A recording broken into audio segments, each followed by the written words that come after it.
अंग्रेज तो छोड़कर चला गया देश, गुलामी खत्म हो गई, तो हमारे देश में जाति पाति खत्म होनी चाहिए और गरीबी अमीरी खत्म होना चाहिए। यही संकल्प आपने लिया था। जो पथ निर्माण मंत्री इलियास हुसैन साहब हुआ करते थे, आखिर उनको हारने के पीछे क्या कारण रहा? क्या जनता दल की सरकार, जिसे भजबल मंडली के लोग जंगल राज की सरकार कहते थे, उसके लिए अकेले सिर्फ जो है कि इलियास हुसैन साहब जिम्मेदार थे, या सरकार भी जिम्मेदार रही? और जब सरकार जिम्मेदार रही तो आपने उस जिम्मेदार सरकार में हारे हुए स्थान को आप सबके सहयोग से जीत करके विधायक बने हैं, और बनने के बाद इन्होंने जो काम किया, उस काम करने में अपने लिए व्यक्तिगत काम किया। भाई, एक विधायक की विपक्ष की हैसियत कितनी होती है? सामान्य हैसियत होती है। जो भी इनको काम मिला उन्होंने किया। हो सकता हो कि दाएं बाएं आपके गांव में आपके भाई के दरवाजे लग गया हो, आपके दरवाजे हेड पाइप ना लगा हो, गली दूसरे तरफ की बन गई, दूसरे तरफ की नहीं बनी, लेकिन जब अगर आप मौका देंगे तो जिधर बन गई है उधर बनवाना नहीं है, जहां हेड पाइप लग गया वहां लगवाना नहीं है। तो जो बचे हुए साथी नाराज हैं उनका भी विधायक जी बनवा देंगे ताकि आपकी भी नाराज। लेकिन टिकट जो काटा गया उसका जो मैं कारण समझ पा रहा हूं, हम दूसरे की बात नहीं समझते। गांव से हमने पता किया, माननीय विधायक जी के अंदर एक नेतृत्व का गुण हो गया। आप नेतृत्व के सामने जीएस कहने वाले नहीं थे। जो बात सीधी और साफ उसे बेलौक कहते हैं। तब सवाल उठता है कि जनता दल गरीबों की रहनुमा पार्टी है, तो वो पार्टी तो कहती कि लोहिया और जयप्रकाश के रास्ते पर चलते हैं। मैं भी जानना चाहूंगा कि लोहिया और जयप्रकाश ने जो नारा दिया था, उस नारे के आईने में कितना काम किया है नीतीश जी की पार्टी ने और कितना काम किया है लालू जी की पार्टी ने? ये दो ही पार्टियां तो शासन कर रही है। इसके पहले कांग्रेस पार्टी सरकार चलाती थी, तो कांग्रेस और भाजपा में तो कोई फर्क नहीं है। कांग्रेस और भाजपा में सिर्फ नाम और नारे का फर्क है। नाम के नारे में यह है कि ये कांग्रेस है, ये भाजपा है। दोनों के झंडे और पताके में अंतर हो सकता है, लेकिन काम करने के मामले में बड़ी जातियों का वर्चस्व और आतंक के अलावा इनके पास कुछ भी नहीं है। दोनों पार्टियों ने हमेशा बड़ी जातियों के लिए काम किया है। अगर काम नहीं किया होता तो उदाहरण सुन लीजिए और समझिए कि यह देश बेचे हैं या देश को बचाए हैं। तब हम आते हैं डेयरी में। 1947 में देश आजाद हुआ। 47 में जब देश आजाद हुआ, उसके पहले पूरे देश का मुसलमान भारत सरकार की नौकरियों में 33% और प्रदेश में 35% था। भाजपा तो 15 साल से है केंद्र में, लेकिन इसके पहले कांग्रेस 55 साल रही। इन लोगों ने क्या चलाया सरकार भाई? 33% वाला घट करके हो गया 1.5% और 35% वाला 2.5%। अब ये मुसलमानों का तो विकास कर रहे थे, अभी हमारे साथी चर्चा कर रहे थे। दूसरा, 15 अगस्त 47 को बंटवारा हुआ तो भारत में कुल 32 करोड़ संख्या थी। 3 करोड़ पाकिस्तान के हिस्से में गया जनसंख्या, तो 32 करोड़ में 2 करोड़ लोग गरीबी रेखा के नीचे थे। इतना बढ़िया कांग्रेस और भाजपा थर्ड मोर्चा ने सरकार चलाया 78 साल की आजादी में। इस 78 साल की आजादी में 80 करोड़ लोगों को मोदी जी ने कटोरा थमा दिया। कहा कि ये 5 किलो राशन, मैं अपनी तरफ से तो नहीं जोड़ के बोल दिया, 80 करोड़ को तो भाई कटोरा लेके पकड़ाए हुए हैं। तो अगर अंग्रेजों के बराबर भी कांग्रेस और भाजपा वालों ने देश को लूटा होता तो भाई वो 4 गुना संख्या बढ़ी। 32 करोड़ का 5 गुना 150 हो जाएगा, नहीं 160 हो जाएगा। यही तो है, लगभग 150 करोड़ संख्या हो गई है। तो 5 गुना संख्या बढ़ी, तो 5 गुना 10 करोड़ लोग खाली गरीबी रेखा के नीचे रहते। तो मैं मानता कि अंग्रेज, कांग्रेस और भाजपा में कोई फर्क नहीं है, दोनों लुटेरे हैं, बराबर लुटेरे हैं। लेकिन ये अंग्रेजों के बाप निकल गए, भाजपा और कांग्रेस वाले 80 करोड़ को कटोरा थमा दिए। क्या इन लुटेरों को देश सौंपना ठीक है, प्रदेश सौंपना?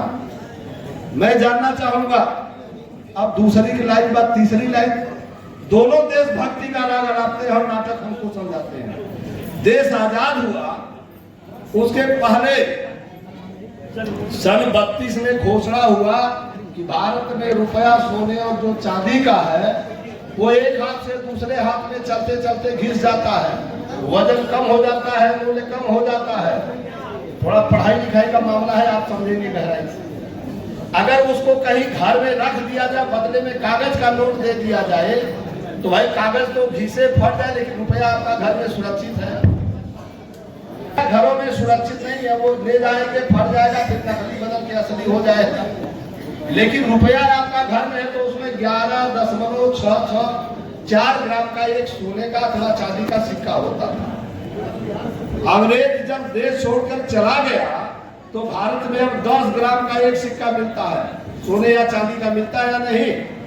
1.44 ग्राम सोने का सिक्का भारत की जनता का कांग्रेस और भाजपा ने लूट लिया है। इतना बड़ा डकैती किया है, ये तो मुजरिम है।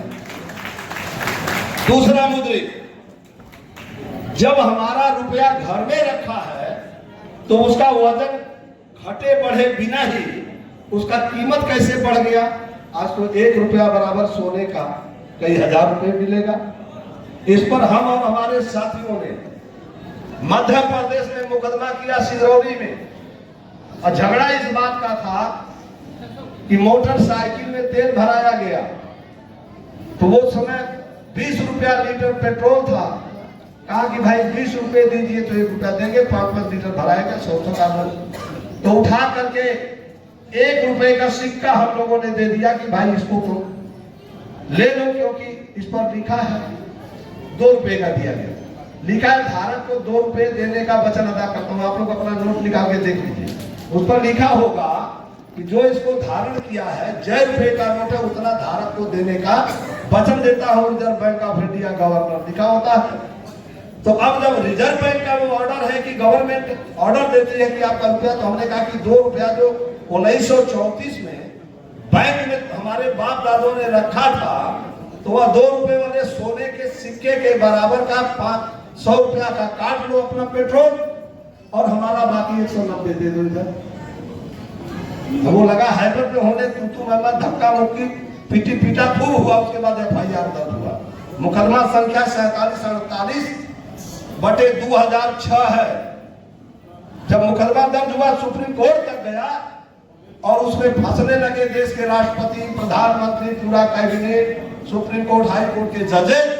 तो इन लोगों ने कहा कि भाई तुम लोग ठीक से पैरवी नहीं कर रहे हो, इसलिए मुकदमा खारिज किया जाए। कितनी निर्लज्जता और इतनी बेशर्मी! देश बेचने वाले देशद्रोहियों ने हमारे ऊपर भी आरोप लगा दिया, जबकि तुम्हें बैठाया गया है कि देश के तुम मालिक नहीं हो, तुम जनता के नौकर हो। यही लोकतंत्र है कि राजा का बेटा राजा नहीं है, यह प्रजातंत्र है। हमारे वोटों से तुम हमारे नौकर चुने जाते हो, तुम लोक सेवक हो, तुम हमारे मालिक नहीं है। अब सवाल उठता है कि 3 तरह से देश बेच दिया। अब इसके बाद हम आते हैं, हमें ये पढ़ाया गया संविधान की प्रस्तावना में कि हम भारत के लोग भारत को संपूर्ण संप्रभुता संपन्न समाजवादी लोकतांत्रिक गणराज्य बनाने के लिए। क्या समाजवादी लोकतांत्रिक गणराज्य बन गया? अभी वोट चोरी का हुआ नहीं इधर चला रहा कि चला है भाई। समाजवाद का मतलब चुन लीजिए, दोनों पार्टियों को नंगा करता हूं। अभी मैंने बोला कि नीतीश जी और लालू के सरकार में कोई फर्क नहीं है और कम्युनिस्टों की सरकार में। ये मेरी भाषण नहीं है। 2 अप्रैल 1970 को विधानसभा बिहार पटना में शोषित इनकलाब के लेनिन जगदेव प्रसाद का भाषण। माननीय राज्यपाल महोदय के भाषण की तरह से ही समाजवादी और साम्यवादी पार्टियों का नेतृत्व दिनकट्टू हो गया है। इनके भाषण से कोई सामाजिक परिवर्तन या आर्थिक मुक्ति की संभावना नहीं है, क्योंकि अंग्रेज तो छोड़कर चला गया देश, गुलामी खत्म हो गई। तो हमारे देश में जाति पाति खत्म होनी चाहिए और गरीबी अमीरी खत्म होना चाहिए, यही संकल्प आपने लिया था। और तीसरा था कि जो हमारे घरों में झोपड़ों में आग लगाए जाते थे और मां बहनों की आबरू लूटी जाती थी, यह क्या खत्म हो गया है? कृपया आपको हाथ उठा के बताएं। नहीं खत्म हुआ भाई। अरे भाई माँ बहन आप लोग भी बताओ। आज भी हत्या बलात्कार चल रहा है, गरीबी अमीरी जाति पाति छुआछूत। तो धिक्कार है तुम्हारी समाजवादी पार्टी और तुम्हारी साम्यवादी पार्टियों को। इससे बढ़िया तो नहीं थे या नहीं। तो भाई फतेह बहादुर सिंह जो हमारे साथी है, इस विषय पर हमेशा चर्चा होती है। इन्हीं बातों को लेकर के जब ये जंग लड़ रहे थे तो इनकी पार्टी के नेता तेजस्वी और लालू राबड़ी जी को पसंद नहीं आया और उन्होंने टिकट काट दिया। फैसला आपके हाथ में है कि क्या गरीबी अमीरी का खात्मा नहीं होना चाहिए, ऊंच नीच जाति पाति का खात्मा नहीं होना चाहिए, माँ बहनों के साथ जो बलात्कार और छेड़खानी होता है उसके खात्मे की लड़ाई जो लड़ रहा हो उसका टिकट काटने वाला अपराधी है या नहीं है। फैसला आपको करना है। माता बलद्रा हाथ उठा के बताइए। टिकट काटा गया खाली आपकी लड़ाई की नहीं होता, आप लोग की लड़ाई से। तो अब हमें सवाल पूछना है कि जुल्मी कब तक जुल्म करेगा सत्ता के हथियारों से।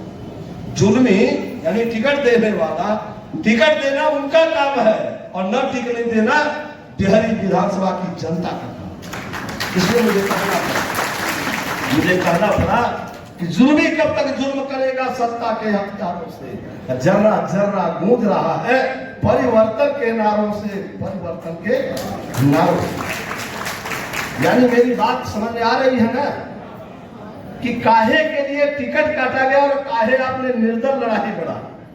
निर्दल खड़ा हो गए, ये सौभाग्य की बात है कि हमारे उत्तर प्रदेश से सांसद भाई चंद्रशेखर आजाद जी, हैदराबाद से ओवैसी साहब, उत्तर प्रदेश से स्वामी प्रसाद मौर्य और सौभाग्य से बहन मायावती जी के पार्टी के प्रत्याशी का टिकट करना, ये सारी बातें इस बात का प्रबल संकेत है कि भाई फतेह बहादुर सिंह तुम संघर्ष करो, हम तुम्हारे साथ हैं। ये बातें आपके सामने हैं। अब इस लड़ाई में आप जीतेंगे कैसे? जीतने के लिए तो 11 तारीख को संभवतः वोटिंग है। वोटिंग 11 तारीख को है, तो वोट बूथ पर जब डालिएगा आपके पहचान वाले के सामने तब तो जीत होगी कि नहीं।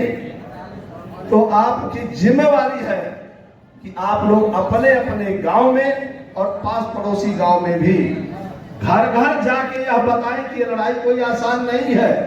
अभी आपने जगदेव बाबू का नाम लिया था, उस पर चंद लाइन आपसे कहना चाहूंगा कि जगदेव बाबू से पहले थोड़ी आते हैं मुस्लिम भाइयों पर, फिर जगदेव बाबू पर, क्योंकि प्रथम वक्ता साथी बोल रहे थे कि भाई 18-19% वोट है मुस्लिम भाइयों का और मुस्लिम भाइयों को मात्र 18 टिकट, 14-14.5% हमारे वाई भाई का वोट है, तो वो लोगों को दे दिया गया 64 टिकट।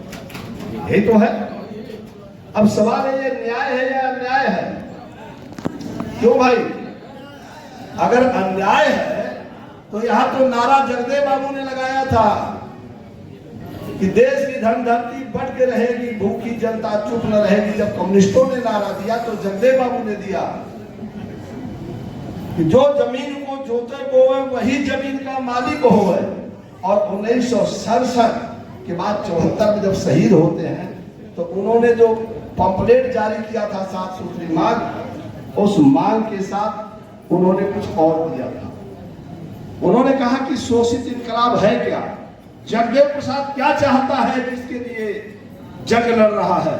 उन्होंने कहा कि शोषित इनकलाब 90% इस देश का मूल निवासी बहुजन है और 10% विदेशी है। तो 90% को देश की धन धरती जमीन दौलत नौकरी शिक्षा पढ़ाई दवाई के साथ साथ प्रधानी से राजधानी तक में हिस्सा चाहिए, क्योंकि प्रत्येक परिवार के हर भाई का हिस्सा बराबर है। तो जगदेव बाबू ने कहा कि जब हमारी सरकार होगी तो हम क्या करेंगे, शोषित इनकलाब, शोषितों का राज, शोषितों के द्वारा शोषितों के लिए हम करेंगे। क्या क्या करेंगे? उन्होंने कहा कि इज्जत रोटी और रोजगार की सबको गारंटी देंगे। हम जरा तुलना कर रहे हैं, क्या इज्जत के मामले में महिलाएं सुरक्षित है? अभी भाई इजावा कांड हमें बता रहे थे, पंडितानी के पेशावर से बाल बनवा दिया गया, बनवाया गया, सभी लोगों ने देखा। और इस पर उत्तर प्रदेश के हमारे पूर्व मुख्यमंत्री अखिलेश यादव जी और बिहार के डिप्टी सीएम पूर्व भाई तेजस्वी, दोनों लोगों का कमेंट आ गई है। इनकी इतनी हैसियत नहीं है कि गरीबी और अपमान के खिलाफ बोल सके, लड़ने का तो बात ही कहो। क्या है वो सुनिए कमेंट। इन्होंने कहा कि शूद्रों को कथा सुनने का अधिकार है तो कथा कहने का अधिकार है।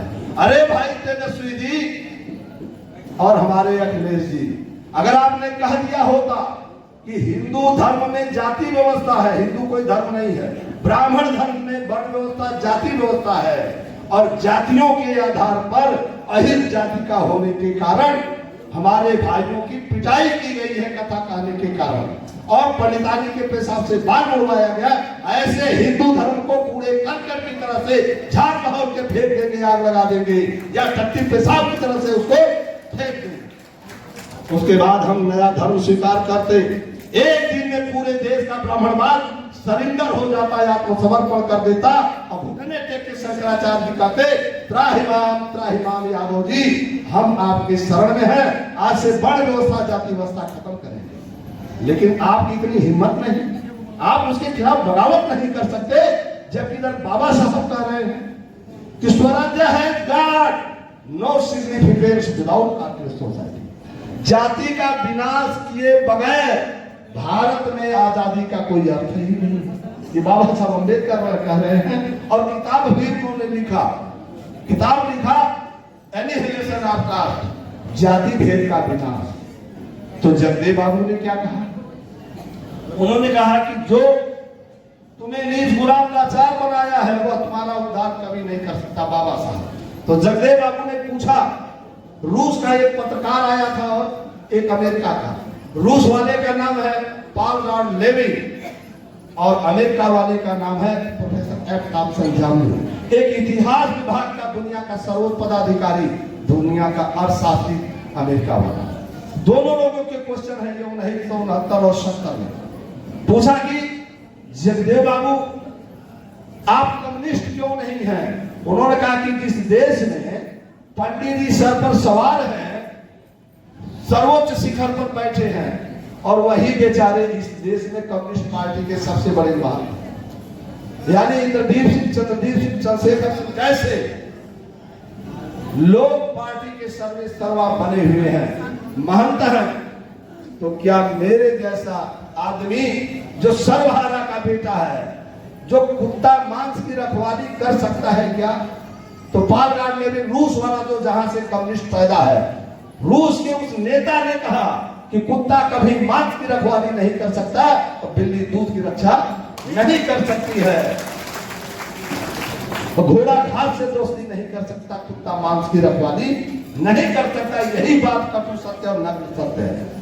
जो लोग इस परिभाषा को नहीं मानते वे लोग एक नंबर के जाल फरेबी हैं, चपंडुक हैं, षड्यंत्रकारी, मक्कार और गद्दार है, बहुजनों के साथ धोखा करने के अव्वल दर्जे के सरदार। ये बात रूस वालों से जगदेव बाबू ने कहा और अमेरिका वालों से जब पूछा कि वो कौन सी एक कार्यवाही है जिसको खत्म कर दिया जाए तो भारत में गरीबी समाप्त हो जाएगी, इन्होंने कहा कि शासन, प्रशासन और न्यायपालिका पर से ऊंची जातियों को हटा दिया जाए, तब इस देश में समाजवाद और साम्यवाद आ सकता है। कहा आप ये बात कह रहे हैं, मुझे किसी कम्युनिस्ट और सोशलिस्ट पार्टी के नेता ने बताया नहीं। कहे कि इसका सच्चाई ये है कि कम्युनिस्ट पार्टियों के नेता ऊंची जात के हैं तो सोशलिस्ट पार्टी के भी नेता ऊंची जात के। इसीलिए आजादी के 78 सालों के बाद भी आज तक भारत में न गरीबी का खात्मा हुआ न तो जाति पाति का। अगर आप लोग खात्मा चाहते हो तो मैं व्यक्तिगत आया हूं, फतेह बाबू को बहुत बार बताया था, आप उस पर राजी हुई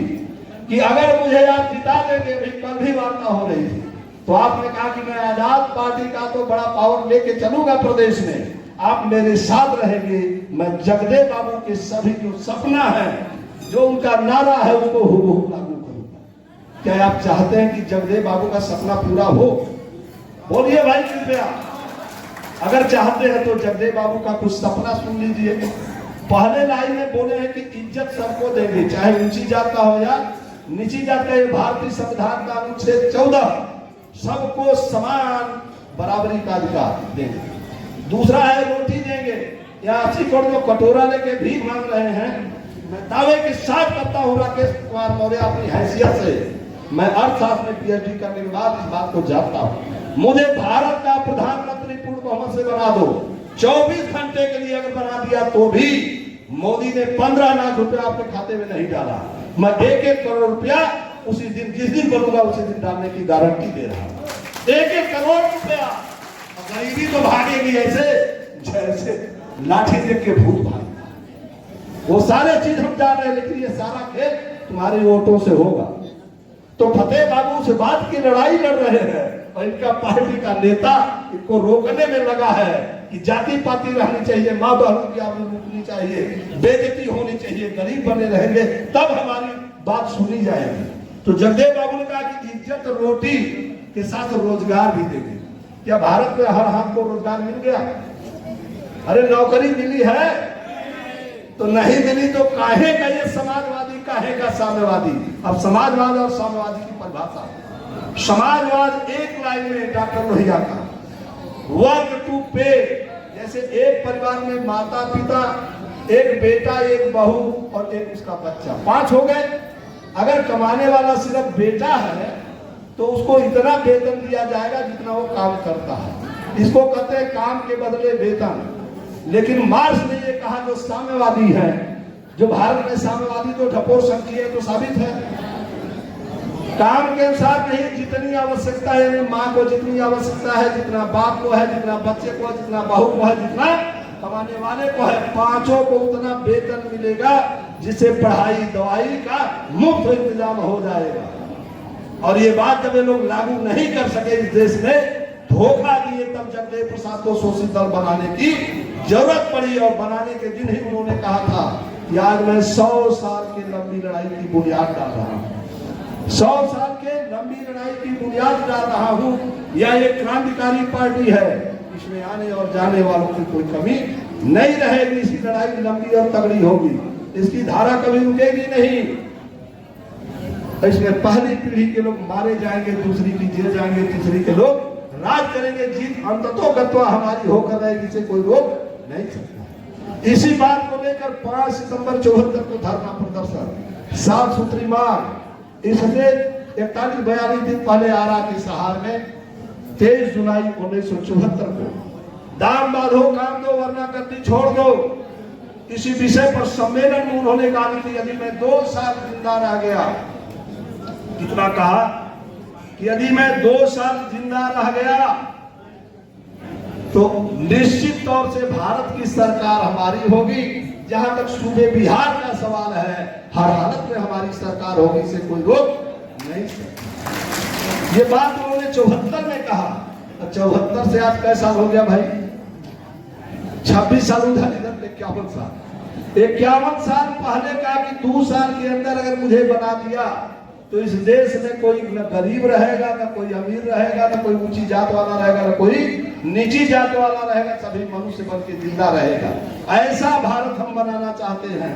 तब उसके बाद उन्होंने ये कहा, दूसरे नंबर पर इज्जत रोटी रोजगार की गारंटी दे दूंगा, और दूसरे नंबर पर कहा कि पढ़ाई और दवाई एकदम मुफ्त कर दूंगा। किसी को अपने बच्चे को पढ़ाने के लिए और दवाई के लिए दर-दर ठोकर नहीं खाना होगा, सरकार इलाज कराएगी।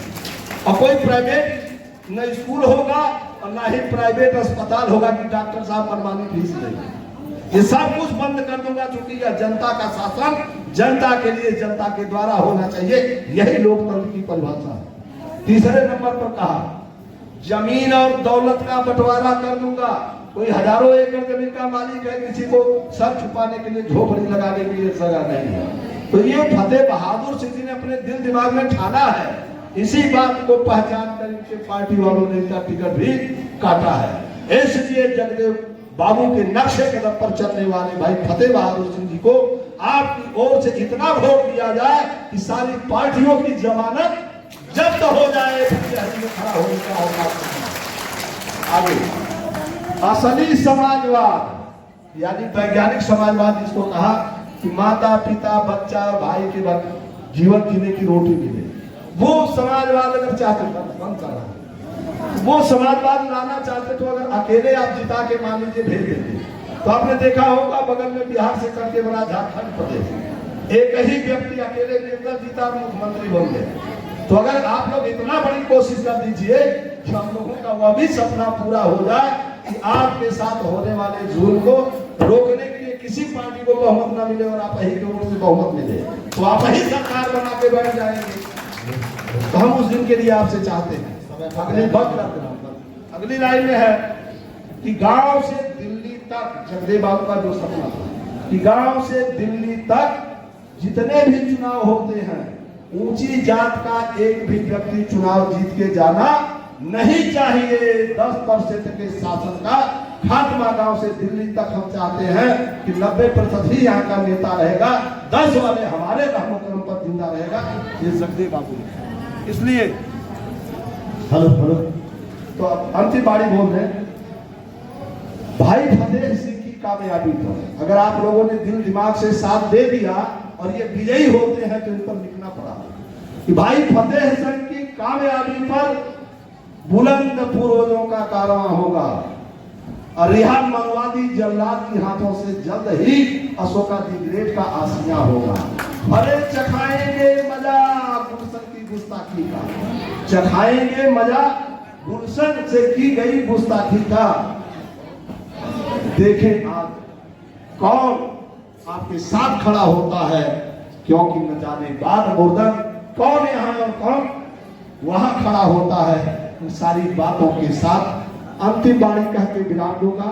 आप लोग जाएं और 10 तारीख से ही मिजाज पूरा बना ले वैसे आदेश से कि इनको हर हालत में अपने अपने बूथ से जिताएंगे। क्यों माता बहनों, आप लोग जिस गांव घर की रहने वाली हैं, हर घर में जाके अपने अपने बूथ से आप जिताने का काम करेंगी? कृपया हाथ उठा के बताएं। अपने अपने बूथ से जिताएंगी ना? तो आप लोग क्या भाई आप लोगों से कम रहेंगे? आप लोग भी जिताएंगे। तो आपकी जीत सुनिश्चित होनी चाहिए, क्योंकि इसी में आप सबकी भलाई है। नहीं तो ये मनमानागिरी करने वाले नेता लोग जब जिधर मन में आता है उधर ही आपको ले जाते हैं। इन्हीं बातों के साथ अपनी वाणी को पहले अंतिम वचन कह देता हूँ कि हक और बातिल के बीच, हक माने इंसाफ, बातिल माने होता है बेईमानी करने वाला। अरे हक और बातिल के बीच जब जंग होती है हमेशा जीत हक की होती है, बातिल की हार होती है। बातिल की जोरदार तालियों भाई, जोरदार तालियों से।